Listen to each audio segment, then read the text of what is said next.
కౌసల్యా సుప్రజా రామ పూర్వా సంధ్యా ప్రవర్తతే. మధురై షణ్ముగవడివు సుబ్బులక్ష్మి భారత ప్రధాని. ఆయన ముందు కూడా ఎన్నో ప్రదర్శనలు ఇచ్చారు ఈవిడ. August 15th స్వాతంత్రోద్యమ సంబరాల్లో పాటలు పాడిన ప్రముఖుల్లో సుబ్బులక్ష్మి గారు ఒకరు.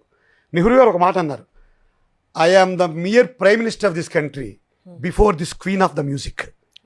ఈ సంగీత సామ్రాజ్ఞి ముందు నేను ఒక సాధారణ ప్రధానమంత్రిని అన్నాడు నెహ్రూ గారు. అంత గొప్ప పేరు ప్రతిష్టలు సాధించుకున్న మనిషి ఆవిడ. న్యూయార్క్ సొసైటీల్లో, లండన్ సొసైటీల్లో, మాస్కో ఫెస్టివల్స్లో, ఎడిన్బరోలో ఆవిడ ప్రదర్శన ఇవ్వని విదేశం లేదు అంటే మనం ఆశ్చర్యపోకండి. స్వతంత్రం రాకముందే, స్వతంత్రం వచ్చిన తర్వాత 82 దాకా చేశారు.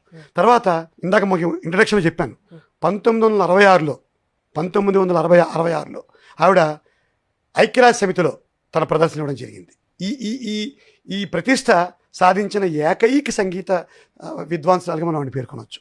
అయితే రేపు కార్యక్రమం అనగా ముందు రోజు అమ్మ గొంతు మొత్తం పోయింది. రేపు పొద్దున్నే పాడాలి, రాత్రి గొంతు లేవట్లేదు, అమ్మ గొంతు పడిపోయింది. అమ్మ తను విపరీతంగా ఆరాధించే చంద్రశేఖరేంద్ర సరస్వతి, కంచి కామకోటి పరమాచార్యుల్ని స్మరించుకుంటే గొంతు దానంతరం అదే వచ్చింది.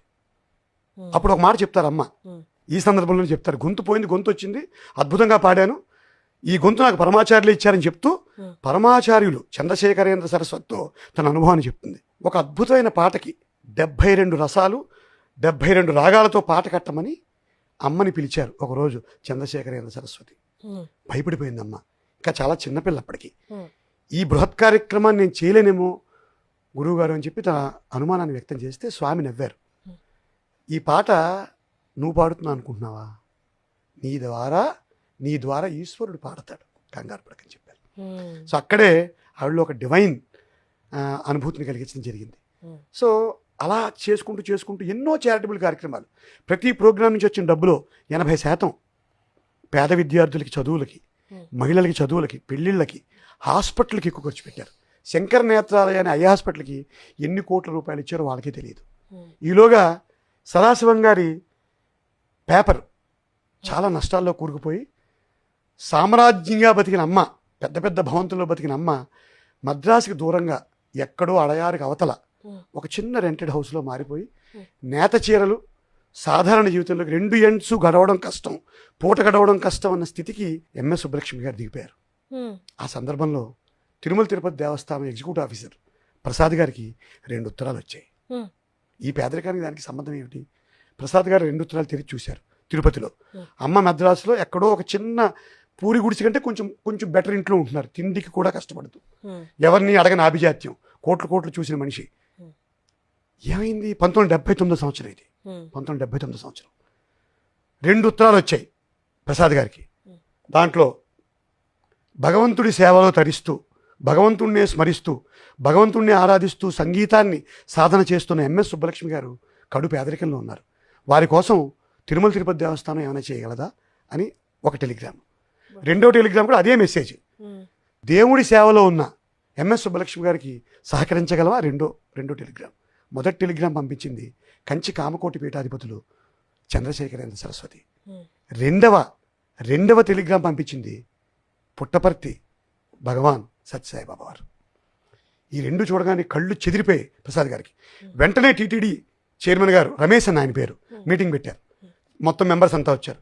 వాళ్ళందరూ ఏమన్నారు, వారు నాకు అమ్మంటే మాకు ఇష్టమే, కానీ ఆల్రెడీ ఆవిడ మన ఆస్థాన విద్వాంసురాలుగా తిరుమల తిరుపతి దేవస్థానం ఆస్థాన విద్వాంసురాలుగా తీసుకున్న సందర్భంలో మనం ఆవిడకి ఇంకెటువంటి ఆర్థిక సహాయం చేయలేం, రూల్స్ అడ్డొస్తాయి, మనం కూడా ప్రభుత్వం కింద పనిచేసే సంస్థ కానీ ఇండిపెండెంట్ వ్యవస్థ కాదు కదా అన్నారు.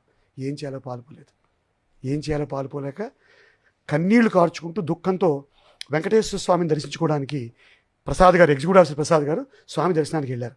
గుడి మూసేస్తున్నారు, బయటకు వచ్చి ప్రసాద్ గారు మాడవీధుల్లో నడవడం మొదలు పెట్టగానే వీపు మీద పెద్దగా ఒక చరుపు పడగానే వెనక్కి తిరిగి చూశారు ప్రసాద్ గారు.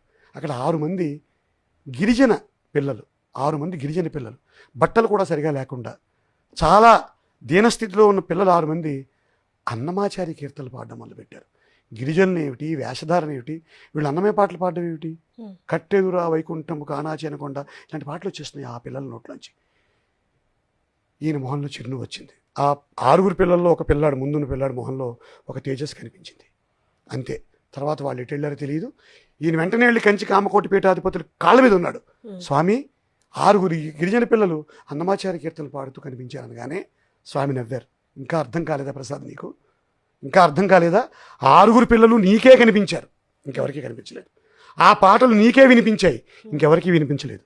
ఆ చిరునవ్వు నువ్వు ఒక్కడే చూసావు, ఇంకెవరూ చూడలేదు. అర్థం కాలేదా? స్వామి అన్నమయ్య పాటల్ని అమ్మతో పాడించమని నీకు సూచన ఇచ్చారు అని చెప్పగానే చెప్పారు, జాగ్రత్త, వారు ఆభిజాత్యం గల విద్వాంసురాలు, భగవంతుడిని తప్పితే మనుషుల్ని నమ్మని మనిషి, నువ్వు వెళ్ళి డబ్బిస్తానంటే ఆవిడ తీసుకోరు, మొదటికే మోసం వస్తుంది, జాగ్రత్తగా చూసుకో అని చెప్పి ప్రసాద్ గారికి ఒక సూచన ఇచ్చి పంపించారు. చంద్రశేఖరేంద్ర సరస్వతి అపరశివుడు, ఆయన నడిచే దైవం.